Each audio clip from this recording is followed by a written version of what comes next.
Hi, I'm Dr. Mark Murphy, and I'm the lead faculty for clinical education at ProSomnus Sleep Technologies. And I just wanted to review a few of the parameters to make it a little bit easier for any of you to fill out the ProSomnus prescription for the different types of sleep devices. And I'd like to tell you, quite honestly, I like to think of it as it's as easy as 1, 2, 3. And you'll see what I mean in just a second, because there certainly are these three main areas where you have to pay attention to, and the rest is somewhat superfluous to that. So I'd ask you to first take a look at a prescription form, and these are, by the way, downloadable from the internet. You go to our website, and you go under the supply section under dentist, and you'll find that there's the latest prescription form is always available, so you don't have to stockpile too many of them. And because there are sometimes little subtle changes to them, different monogram features are offered. Sometimes we simplify things, change some notes on there, so it's always good to try and use the most recent one.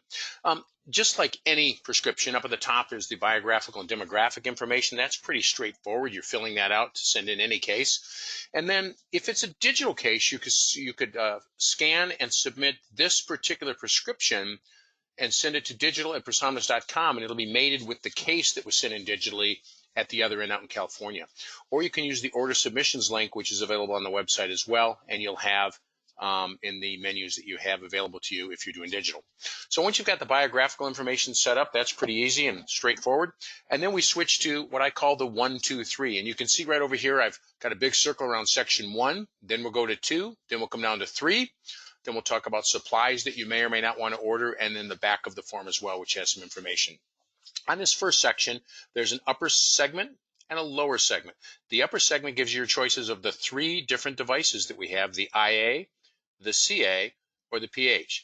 The iterative advancement devices come in 3 different varieties: the traditional IA or the Select, which is a little different shape to them. When you have a patient that has a challenge with lift competency or bulk, the Select version is kind of neat. It's got this extrapolated anatomy on the facial and the lingual, and so it's much thinner and much easier for the patient to get their lips together. It comes in a traditional Series A, like you would order with the unlimited arches for the IA traditional, but the IA Select does not normally come with unlimited arches. So you see up here you've got unlimited arches. That's the default for Series A traditional IA. If you choose Select, it can either be the Select Series 00, 1, 2, and you could do 3 millimeters, or the IA Select Series A with unlimited arches. There's a little additional fee for that. The CA has 2 variants: the standard, which has been very successful, but the one that's grown in popularity very rapidly of late is the CA LP, continuous advancement, low profile. It's going to look a little bit like the Select when you see it. It's got that extrapolated facial and lingual anatomy. Really a neat device. I've worn this one as well, and it's super comfortable, and it's a little bit easier to get the lips together. All of the devices, the iterative advancement, the CA, and the PH, are the smallest of the variants compared to any of the other manufacturers of those types of devices in the acrylic format. There's only one PH, and that's the PH standard. So that's the Precision Herbst. It's got all of the regular features that we have of the platform, and it's got some unique features that you can see in some of the other discussions and some of the other videos online. But it's really a neat precision. It's by far, these are the 3 best devices out there in these 3 categories. So you make your choice of either an IA, CA, or a PH, and one of the variants in each section. Then you have a couple of add-ons. If you're going to use a morning occlusal guide that's milled, that's digital, it's precision, you can either have a traditional MOG, which is a bit of a ramp that helps guide the mandible to its position, or the MOG MIP, which allows for occlusal contact. There'll be some perforations and holes in the posterior. It'll cover a few more teeth, for example, and you could get 1 or 2 of those.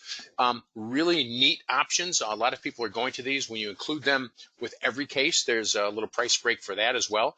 Once you've titrated the patient, you've gotten reasonable success, but you think, gosh, I need to go a little bit further. I've gone out 3 millimeters. I might need to go 4 or 5. What do? Well, that's when you resubmit a case, and you would then order one of the additional arches. And you'd say like an upper 4, for example, or an upper 6, or whatever you might need.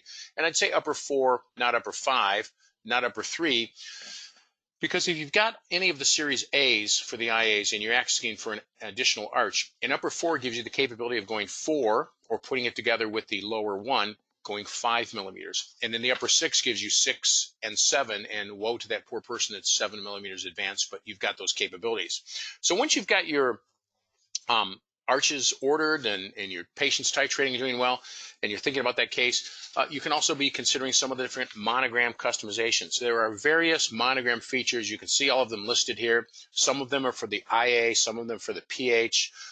This is the section that probably changes the most over time. That is, as the engineering department is able to modify some of the designs, you'll see some of the monogram features be offered on some of the other devices. So kind of look at this one closely when you're getting ready to order.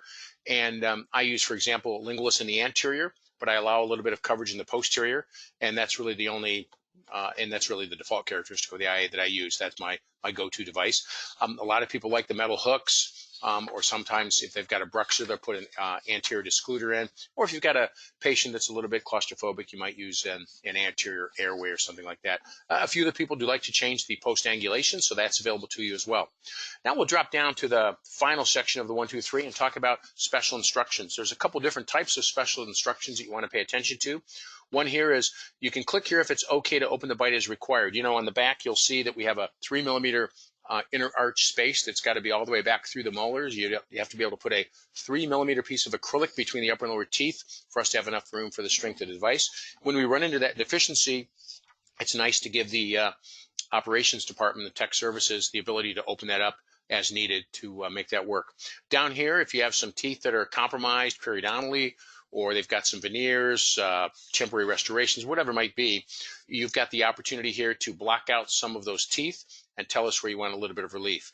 And then the special instructions section is really nice because if I've got a patient, for example, that's edentulous in a site, we can just treat that the way it is. But they might have an edentulous site that they're planning on putting an implant in and restoring. And if that's the case, I'll have the operations team, the tech services folks, will block that tooth out and put a mock tooth in there. And there's no way it's going to be exactly the same shape as the permanent form of the restoration, but at least it gives the restoring dentist an opportunity to not have to grind too much acrylic and just have to grind some of that. So that's a tremendous advantage for us to have in those kinds of designs. So that gives us all the special instructions that we should happen to need, and allows us to drift now over to the supply section. You can see it's grayed out a little bit, so it doesn't have the 1, 2, 3 characteristics. So this is an add-on. If you want an extra device, sample models, more brochures, some extra wrenches, want to order a pro kit for the PHs, any of the different things that we do carry in inventory, we can order those here on the supply section, and there'll be a fee for those as well, and they'll get shipped out post-haste. And then finally flipping this over and taking a look at the back of the prescription. And here we've got a very nice description of the IA Select, and of course that would be with or without the unlimited arches. Then you've got the CALP. That's really what just about everybody's ordering now instead of the traditional CA. So we'll wait and see if we need to put a CA picture back on here, but I don't think we will. And then the PH. And you can see that with the Select, the CALP, and the ProSomnus PH, we've got these much lower profile devices than anyone else has. You've got some explanations as well of the monogram customization and features that you have, and then some of the bite registration requirements that we have. Instructions here about digital impression policy and submission characteristics are all available as well as some disclaimers, our promise to you, and some information about the warranty. So it's as easy as 1, 2, 3, comma, and then you can take a look at the back side and add supplies if you need to. I hope that helps make it a little bit easier to fill out the prescription. 3 different devices, a couple different variants of the IA and the CA, and then you're rocking and rolling. Thanks ever so much.